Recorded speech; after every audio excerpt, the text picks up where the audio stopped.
আসসালামু আলাইকুম আপু, আমার নাম অদ্রিলা। এটি একটি সত্য ঘটনা। ঘটনাটি ঘটেছে আমার সাথে। আমি খুব চঞ্চল প্রকৃতির মেয়ে ছিলাম। সবসময় হাসি খেলে মজা করে দিন কাটাতাম।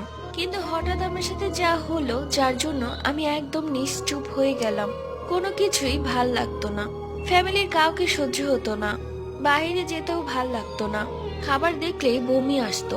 সারাদিন নিজেকে অন্ধ ঘরে আটকে রাখতে ইচ্ছে করতো। মনে হতো সেই অন্ধকারই যেন আমার বাসস্থান।